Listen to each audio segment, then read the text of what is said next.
कि दरिया अब तेरी खैर नहीं, बूंदों ने बगावत कर ली है, नादान न समझ बुजदिल, इनको लहरों ने बगावत कर ली है, हम परवाने हैं मौत समा, मरने का किसको खौफ, यहाँ रसीटी तुझे झुकना होगा, मेरे स्टूडेंट्स ने मेहनत कर ली है। भारत के संदर्भ में निम्नलिखित कथनों पर विचार करना है, कौन सा कथन सत्य है। भारत विश्व का छठा सबसे बड़ा देश है, तो ये यहाँ पर कथन गलत हो गया, ये 7 सबसे बड़ा हो गया। संसार का 2.4% क्षेत्र है वो भारत के अंतर्गत आता है, लगभग 17.5% पॉपुलेशन हमारे पास में है, जमीन हमारे पास में कितनी है, लगभग 2.5% विश्व की, सही है। कर्क रेखा देश के बीच से गुजरती है, जो अक्षांशीय विस्तार को 2 बराबर भागों में बांटती है। कर्क रेखा बिल्कुल भारत के बीचों बीच में से गुजरती है, लगभग तो 2 बराबर भागों में बांटती है, सही है। 23.5 डिग्री उत्तरी अक्षांश, ग्लोब पर जो उत्तर वाला अक्षांश है।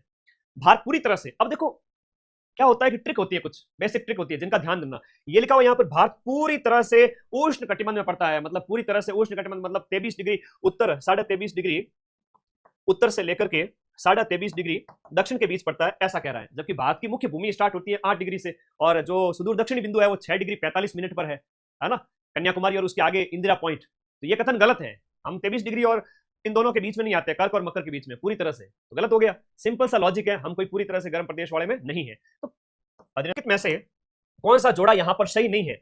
भारत का क्षेत्रफल 32 लाख वर्ग किलोमीटर है, बिल्कुल सही है। 3 मिलियन का मतलब क्या हुआ, 3.2 मिलियन का मतलब हुआ 32 लाख।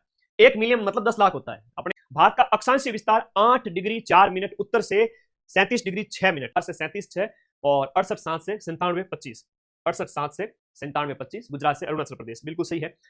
भारत में राज्यों की संख्या 26 है। लो भाई, भारत में राज्यों की संख्या 26 नहीं है, यह कथन गलत हो गया। सिक्किम से गुजरने वाला अक्षांश निम्नलिखित में से एक से होकर गुजरेगा, ये रहा। यहां पर हम बात करें सिक्किम की, बात करें ये रहा सिक्किम, और सिक्किम से गुजरने वाला अक्षांश राजस्थान से भी होकर गुजरेगा, पंजाब हिमाचल प्रदेश नहीं आएंगे। अक्षांश मतलब आड़ी रेखाएं, अ से अक्षांश, अ से आड़ी रेखाएं। कर्क रेखा की बात करें, गमचा झार मित्र पर, इसमें आपका क्वेश्चन नंबर जो 4 है इसको देखोगे, उत्तर प्रदेश इसमें नहीं आएगा। गमछा झार मित्र पर, गमछा झार मित्र पर, तो 3 नहीं आएगा, बाकी सब आएगा। ये ट्रिक है, इसकी सिंपल सी ट्रिक है, बड़ी याद करना इसको।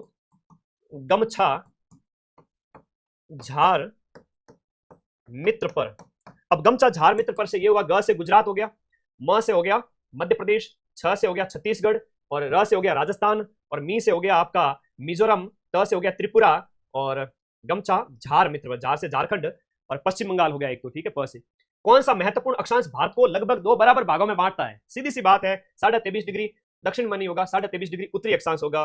कर्क रेखा की हम बात कर रहे हैं, सीधी सी बात है, ये यहां से गुजरती है। जून महीने में निम्न स्थान में से कहां पर दिन की अवधि अधिकतम होगी। जून के महीने की बात हो रही है, और जून के महीने में गर्मियां पड़ती है उत्तर भारत के अंदर, मध्य प्रदेश, चेन्नई साउथ में, हैदराबाद साउथ में, तो नई दिल्ली होगी जो यहाँ पर उत्तर में पड़ता है, और जून के महीने में हमारे यहाँ पर गर्मियां पड़ती है, तो यहाँ पर तापमान सर्वाधिक होगा। अगला